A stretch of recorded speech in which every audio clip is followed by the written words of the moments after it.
विसरून जा त्याला, सुखी होशील, हे सगळं विचार करत असताना नकळत तिचा हात सारखा त्या कफलिंग्सवरून फिरत होता. मन हृदय दोघे एकमेकांच्या विरुद्ध वागत होते. आता पुढे हे कफलिंग्स किंजलच्या भावाला परत करायला हवे, नाहीतर त्यांना वाटेल की मी चोरले. नाही नाही, गरिबीबरोबर चोरीचा शिक्का नको माझ्या माथी. मला हे परत केलंच पाहिजे. पण कसे? किंजलला दिले तर चक्क चोरीचा आरोपच करेल ती माझ्यावर. नको नको, त्यापेक्षा आपण मिस्टर ठाकूरनाच देऊया का? पण त्याने कारमध्ये केलेला अपमान आठवून ती परत दुःखी झाली. आज मला हे परत करता येणार नाही, पण जेव्हा योग्य वेळ आली की मी नक्कीच हे परत करेन. तिने त्या कपलिंग्सवर परत एकदा हात फिरवून त्या आपल्या कॉलेजच्या बॅगमध्ये ठेवल्या. उठून ती आपलं आवरायला लागली. सगळं आवरून ती बाहेर पडली तर चाळीत आज सगळीकडे एकदम चिडीचूप शांतता होती. नेहमी भांडण, तंटा, गडबड, गोंधळ असणारी ती चाळ आज एकदम शांत बघून तिला जरा बरे वाटले. बाकीच्या गोष्टींकडे दुर्लक्ष करत ती गेट बाहेर आली तर त्या पावसाच्या चिखलात तिला बऱ्याच गाड्यांचे टायर दिसले. ती कामगार वस्ती असल्यामुळे रिक्षा किंवा सायकलपेक्षा जास्त काही तिथे फिरकायचं नाही, त्यामुळे तिला आश्चर्य वाटलं. तिने मागे शांत असलेल्या चाळीकडे बघितलं आणि एकदा गाडीच्या त्या असंख्य टायरांच्या निशाणांकडे बघितलं. नक्की काल रात्री काय झाले होतं इथे? ती विचार करत करतच कॉलेजमध्ये गेली. स्थळ ठाकूर एम्पायर. देवाय आपल्या ऑफिसमध्ये बसून कामात लक्ष घालायचा निष्फळ प्रयत्न करत होता. तेवढ्यात त्याच्या कॅबिनचा डोअर नॉक झालं.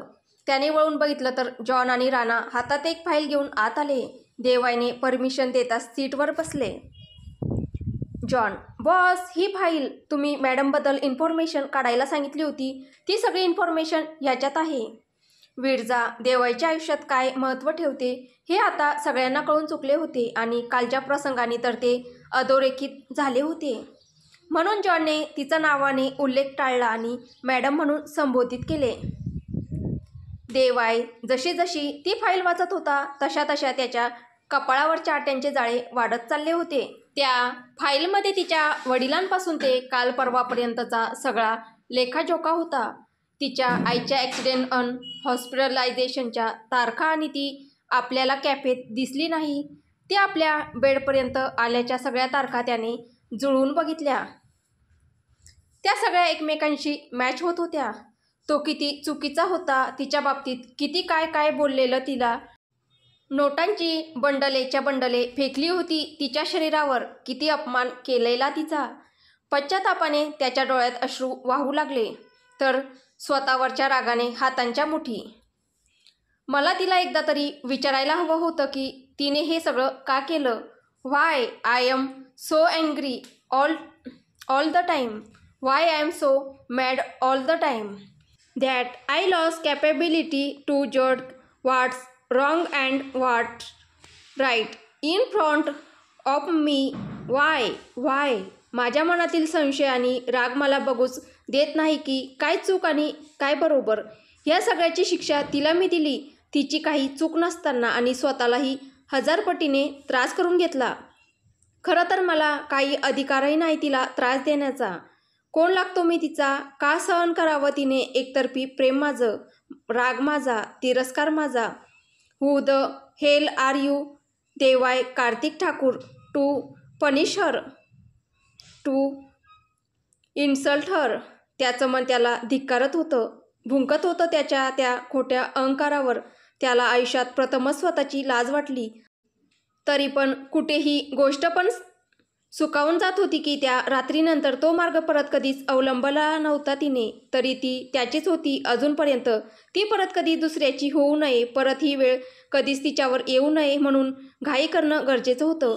त्या दोघांमधलं सगळं नीट करणं ते पण लवकरात लवकर खूप आवश्यक होतं. तिची माफी मागणं गरजेचं होतं. त्याच्या डोळ्यासमोर करण आला आणि त्याच्या चेहऱ्यावर नकळत उमटलेल्या विरजाप्रतीच्या त्याच्या भावना. नाही, असं होऊ शकत नाही. मला घाई केली पाहिजे. आजच भेटलं पाहिजे तिला. तो ब्लेझर उचलून तसाच चालू लागला. काय विचार करून परत मागे फिरला अन जॉन आणि राणाला बोलला, मला अजून डिटेल्स इन्फॉर्मेशन हवी. विरजाच्या आईचा ॲक्सिडेंट नक्की कसा झाला? Something fish in that accident and in that hospital also. त्या डॉक्टरवर नजर ठेव. त्या दिवशी विरजा माझ्यापर्यंत कशी पोहोचली त्या सगळ्यांची माहिती काढ.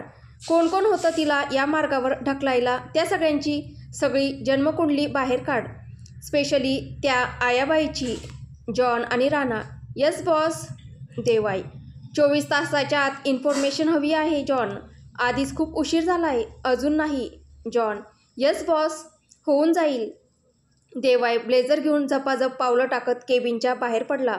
तो लिफ्टच्या बाहेर पडला तशी त्याची फेवरेट गाडी समोर आली. पण त्याला आज विरजाला भेटायला जायचं होतं. ही एवढी महागडी कार घेऊन गेला असता तर आजूबाजूच्या सगळ्यांचं लक्ष त्याच्याचकडे गेलं असतं. म्हणून त्याने ड्रायव्हरला सगळ्यात स्वस्त गाडी घेऊन यायला सांगितलं. तसं तो ड्रायव्हर देवाईकडे बघतच बसला. देवाई चिडून, why you are looking at me? Are you going to find car on my face? Bring the car damn it. Driver घाबरत, सर आपल्याकडे स्वस्त कारच नाही आहे. सगळ्या करोडाच्या पुढच्याच कार्स आहेत. कुठली आणू? तसा देवाई वैतागला आणि कपाळावर बोटं घासत आपल्या त्या फेवरेट कारमध्ये चढला. आज त्याने ड्रायव्हरला नाही म्हटलं आणि स्वतःच ड्रायव्हिंग करत विरजाच्या कॉलेजच्या दिशेने निघाला. बॉडीगार्डच्या गाड्या काही अंतर ठेवून त्याला प्रोटेक्ट करत जात होत्या. वाटेत त्याने मस्त रोमॅन्टिक रोज बुकेस, स्वीट चॉकलेट्स आणि एक छोटीशी क्यूटशी मिनी घेतली होती तिच्यासाठी. तिला भेटायच्या कल्पनेनेच तो खूप एक्सायटेड झाला होता. पण तेवढाच चिंतातूर ही तिला जर कळलं की हॉटेलमधली व्यक्ती मीच आहे तर माफ करेल का ती मला? मी तिला जे घृणास्पद वागवलं ती विसरून शकेल का ते? एक ना अनेक चिंता भेडसावत होत्या. पण त्याचं कुठलंच उत्तर त्याच्याकडे आता नव्हतं. तो कॉलेजच्या गेटच्या बाहेर पोहोचला. कॉलेज संपलं होतं. एकामागून एक पॉश गाड्या आपल्या मालकांच्या बेबीज अँड बाबांना घेऊन बाहेर पडत होत्या. विरजा एकटीच होती जी त्या ड्राईव्हवेमधून चालत येत होती. देवाईचं लक्ष गेटकडेच होतं. पण तेवढ्यात त्याला किंजलची गाडी दिसली. किंजल तर दुसरी गाडी वापरते, मग ही गाडी कोणासाठी? तो विचार करतच होता आणि त्या नादात त्याचं लक्ष गेटवरून थोडं बाजूला झालं. विरजा रस्ता ओलांडून किंजलच्या गाडीकडेच येत होती. तेवढ्यात कचन जोरात ब्रेक लागला आणि विरजाला पटकन त्या काळ्या गाडीत खेचण्यात आलं. हे असं पटकन एका क्षणार्धात घडलं होतं की विरजाला, देवाईला आणखी कोणालाही काही कळलंच नाही की नक्की काय झालंय.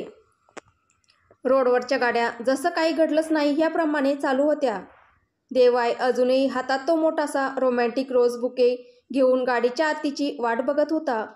विरजा अजून शॉकमध्येच होती. तिला कळतच नव्हतं की काय होतंय. हा आपल्याला भास होतोय की खरंच आपलं किडनॅपिंग होतंय. भीतीने थरथरत होती. डबडबल्या डोळ्यांनी तिने मागे वळून ज्याने आपल्याला किडनॅप केलं त्याला बघितले आणि तिच्या तोंडातून एक किंकाळी बाहेर पडली, रमेश.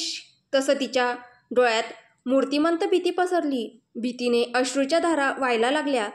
ती ओरडू नये म्हणून तिच्या तोंडात बोळा कोंबायचा प्रयत्न चालू होता. ती बचावासाठी झटत होती. तेवढ्यात तिचं लक्ष काचेच्या बाहेर उभ्या असलेल्या गाडीकडे गेलं. तीच कार होती जी तिच्या कॅफेच्या बाहेर अहोरात्र उभी असायची. तिच्या जादुई स्वप्नांचा श्रीमंती झरोका, तिच्या स्वप्नांची दुनिया. ती मदतीसाठी त्या कारमध्ये असलेल्या व्यक्तीला हाक मारणार तेवढ्यातच त्यातून उतरत होता तो देवाई कार्तिक ठाकूर. तिला विरोध करायचं पण भान उरलं नाही. ती डोळे विस्फारून देवाईकडे बघत राहिली. शब्द, भावना सगळ्याच निशब्द झाल्या होत्या आणि त्याचाच फायदा घेऊन तिच्या तोंडात बोळा कोंबण्यात आला. तिची कार अगदी देवाईच्या समोरूनच पास झाली. ती रडवेल्या डोळ्यांनी त्या काळ्या काचातून ती देवाईकडे बघत होती आणि बाहेर देवाई तिचीच वाट बघत होता. तिच्या हृदयातून आवाज आला, देव.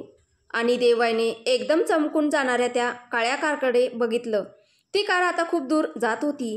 ती जशी दूर दूर जात होती तसतसं देवाईचं हृदय घाबरायला लागलं होतं. तो काही रिॲक्ट होणार तेवढ्यात त्याला किंजलचा फोन आला. भाई, मी आणि माझी ती मैत्रीण आज आपल्या त्या पेंट हाऊसमध्ये जाणार आहोत. ठीक आहे ना? विरजाचं नाव ऐकताच आणि ती किंजल बरोबर आहे असं ऐकताच देवाईचा जीव भांड्यात पडला. त्याने दूर जाणाऱ्या कारकडे एक नजर बघितले. मग ती कोण होती? आणि माझं हृदय का एवढं घाबरतो आहे? देवाय अजून तिथेच त्या जाणाऱ्या गाडीकडे बघत उभा होता. त्याच्या गाडीत ती चॉकलेट्स, रोज बुके घेऊन तो कधीचा त्या कॉलेजच्या गेटवर उभा होता. पण शेवटी ती किंजलबरोबर जाणार आहे कळल्यावर तो काहीसा निराश होऊन गाडी घेऊन मागे वळला. ती किंजलबरोबर होती हे कळलं तर होतं, तरी पण त्याचं अस्वस्थ मन काही शांत होईना. हृदयाची कंपन काही कमी होत नव्हती, उलट जास्तच वाढत चालली होती. जीव घाबराघोबरा झाला होता. हात हळूहळू थरथरायला लागले होते. त्याला कळेनासे झाले की नक्की काय होतंय आपल्याला. शरीराने, मनाने, हृदयाने काम करणंच बंद केलं होतं. गाडी चालवणं तर त्याला अक्षरशः अशक्य झालं होतं. त्याने कसाबसा ब्रेक दाबून गाडी तिथेच भर रस्त्यामध्येच चालत्या ट्रॅफिकमध्येच थांबवली. अक्षरशः घामाघूम झालेला तो. शर्ट, ब्लेझर सगळं घामाने अगदी गच्च झालं होतं. घामाचे ओघळ वाहून चेहऱ्यावर येत होते. ते पुसायचंही भान त्याला नव्हतं. त्याने क्षणभर विचार केला, is it heart attack? But no, कसं शक्य आहे? आणि तशा तर काहीच वेदना जाणवत नाही. मग नक्की काय आहे हे? त्याच्या डोळ्यातले अश्रू थांबत नव्हते, न हृदयातील कंपने. त्याने डोळे घट्ट मिटले. मनातल्या मनात तो आपल्या जवळच्या व्यक्तींची नावे घेऊ लागला. जसं विरजाचं नाव ओठावर आलं, देवाच्या हृदयाने जोरात झटका दिला. तसं त्याने डोळे खाडकन उघडले आणि जोरात आक्रोशला, विरजा! एव्हाना त्याच्या गाडीला सेफ्टी कव्हर करणाऱ्या त्याच्या सिक्युरिटी टीमच्या गाड्या त्याच्या गाडीपर्यंत येऊन पोहोचल्या होत्या आणि त्यांच्यामुळे भर संध्याकाळी तो एवढा मोठा 6 पदरी रोड जाम झाला होता. आपल्या बॉसला असं अचानक भर रस्त्यात मध्येच थांबलेलं बघून त्याचे बॉडीगार्ड्स फटाफट गाड्यातून उतरून त्याच्यापर्यंत पोहोचले. त्याची ती भयानक अवस्था बघून ते जरा दचकलेच. रानाला तर ते दृश्य बघून क्षणभर काही सुचेना. पण जॉनने त्याही गडबडीत पटापट पावलं उचलली. हॉस्पिटलला त्वरित फोन लावला आणि मेडिकल टीम्स रेडी ठेवायला सांगितल्या. तो पुढे अजून काही बोलणार तेवढ्यातच देवाय गरजला, इन! त्यांना काही कळेना की बॉसला नेमकं काय बोलायचंय, तरी पण ते सगळे त्याचा आदेश मानत पटापट गाड्यांमध्ये बसले. देवाय ड्रायव्हिंग सीटवर, जॉन त्याच्या बाजूला आणि राणा पाठीमागच्या सीटवर. बाकीचेही बॉडीगार्ड्स पटापट आपल्या गाड्यांमध्ये चढले. देवायने गाडी तशीच पुढच्या टर्नवरून झरकन वळवली आणि त्या सगळ्या गाड्या धडाधड एकापाठोपाठ एक 100 ते 150च्या स्पीडने त्या रस्त्यावरून निघाल्या. नुसता थरार माजला होता त्या रस्त्यांवर. त्यावेळी त्या ट्रॅफिकमध्ये उपस्थित असलेली जनता होत असलेल्या प्रकाराने स्तंभित झाली होती. त्या सगळ्या काळ्या रंगातील 50 ते 60 पॉश गाड्या एकसाथ बघून त्यांच्या मनात धडकी बसत होती. त्यांचा हा थरार ट्रॅफिक कंट्रोल रूममध्ये उपस्थित असलेल्या स्टाफ CCTVवर बघत होता. त्याने लगेच शहर वाहतूक आयुक्तांना फुटेज पाठवले आणि हा सगळा प्रकार कळवला. वाहतूक आयुक्तांनी ती नंबर प्लेट बघताच ओळखली, पण त्यांची तेवढी पोहोच नव्हती म्हणून त्यांनी कमिशनर साहेबांना फोन लावला आणि इत्युंभूत माहिती दिली. विषय गंभीर होता हे एव्हाना कमिशनर साहेबांच्या पण लक्षात आले होते. रॅश ड्रायव्हिंग करायला देवाय ठाकूर काय 17-18 वर्षांचा कॉलेज कुमार नव्हता. तो एक जबाबदार, नावाजलेला उद्योगपती होता. नक्कीच काहीतरी भयंकर घडलं आहे त्याच्या बाबतीत हे त्यांच्या लक्षात आले. देवायचा डायरेक्ट नंबर नव्हता त्यांच्याकडे. त्यांनी त्याच्या असिस्टंट म्हणजेच राणाला फोन लावला आणि एकंदर प्रकाराबद्दल विचारले. तसे देवायने राणाच्या हातातून फोन हिसकावून घेतला आणि बोलला, मला पुढचा रस्ता क्लिअर हवा आहे कमिशनर साहेब. इमिजिएटली पुढे काही मदत लागली तर कळवतो तुम्हाला, आणि फोन ठेवून दिला. कमिशनर क्षणभर स्तंभितच झाले. स्वतःशीच विचार करू लागले. कधी कोणापुढे हात न पसरवणारा, न झुकणारा, the most powerful person, the Devay Kartik Thakur, कधी नव्हे तो त्यांच्याकडे मदत मागतोय. मदत, ते पण त्यांच्याकडे. Interesting, quit interesting. आखिर ये अकड़बाज ऊंट पहाड़ के नीचे आया कैसे? असं काय घडलंय की घडतंय की ज्याने द देवाय कार्तिक ठाकूरची अकड तोडून मोडून काढली आणि त्याला दुसऱ्यांपुढे झुकायला लावलं? मॅटर खूपच जास्त सिरियस आहे. कमिशनर साहेब, पळा लागा का मला? त्यांनी तात्काळ आपल्या उपायुक्तांना सूचना दिल्या आणि ते केबिनच्या बाहेर पडले. देवाय इथे सारखा किंजलला फोन लावत होता, पण ती काही फोन उचलत नव्हती. देवाय अक्षरशः चिडून लालबुंद झाला होता. त्याने तसाच फोन समोरच्या ग्लास विंडोवर आदळला. पण विरजाचा विचार मनात येताच क्षणार्धात त्याने स्वतःला कसेबसे सावरले आणि राणाला किंजलच्या बॉडीगार्ड्सना फोन लावायला सांगितला. बॉडीगार्ड्सनी फोन उचलले पण काही आवाज येत नव्हता. शेवटी ती ज्या पेंट हाऊसमध्ये होती त्या बिल्डिंगच्या सिक्युरिटी ऑफिसरला फोन लावायला सांगितला. एव्हाना बाकीच्या सगळ्यांनाच विषयाचे गांभीर्य समजून आलं होतं. नक्कीच काहीतरी भयानक घडलं आहे, नाहीतर आपला बॉस असा रिॲक्ट होणारच नाही. राणाने पटकन फोन लावला. तसे बिल्डिंगचा सिक्युरिटी ऑफिसर हेड फोनवर बोलता बोलताच किंजलच्या पेंट हाऊसकडे धावले. बेलवर बेल वाजवली. दरवाजा जोरजोरात ठोठावला पण आतमधून म्युझिकचा आवाज एवढा जोरजोरात येत होता की आतमध्ये कोणाला ऐकू गेलं असेल याची शंकाच होती. तरी पण ते दरवाजा ठोठावतच होते. देवाय हे सगळे फोनवर ऐकतच होता. त्याचा राग आता आवरण्याच्या पलीकडे गेला होता. रागाने त्याचे हात स्टेरिंग व्हीलवर गाडले जात होते. आता ते स्टेरिंग व्हील तुटतंय की काय असे वाटत होते. काट्याने कधीच 150चा आकडा पार केला होता. गाडी एकदम भन्नाट स्पीडने जात होती. तेवढ्यात पाठीमागून पोलिसांच्या व्हॅन सायरन वाजवत त्यांच्या दोन्ही बाजूने पुढे गेल्या. देवायच्या गाडीचा मार्ग धडाधड मोकळा होत होता. समुद्राच्या लाटेला चिरत असल्याप्रमाणे देवायचा तो महाकाय ताफा त्या संध्याकाळच्या प्रचंड ट्रॅफिकला भेदत मलबार हिलच्या दिशेने चालला होता. नुसता थरार माजला होता रस्त्यांवर. इथे मंत्रालयातले फोन धडाधड वाजायला लागले होते. नाही म्हटलं तरी अख्खं मंत्रिमंडळ टेन्शनमध्ये आलं होतं. एकामागून एक धडाधड फोननी मुख्यमंत्र्यासाहेब सर्जेराव गुणाजीराव देशमुख पाटील यांची झोप उडवली होती. ते कमिशनरांना फोन करणार त्याच्या आधीच दिल्लीवरून पंतप्रधानांचा त्यांना हॉटलाईनवर फोन आला.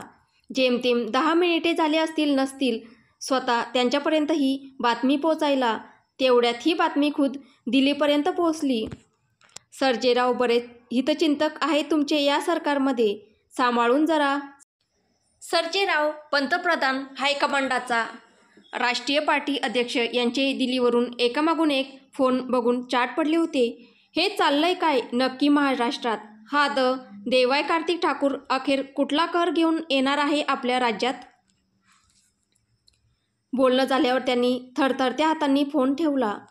ते पाण्याचा ग्लास घेणार तेवढ्यात मुख्य सचिव अजय चॅटर्जी पुढे आले आणि त्यांनी पाण्याचा ग्लास त्यांच्या हातात दिला.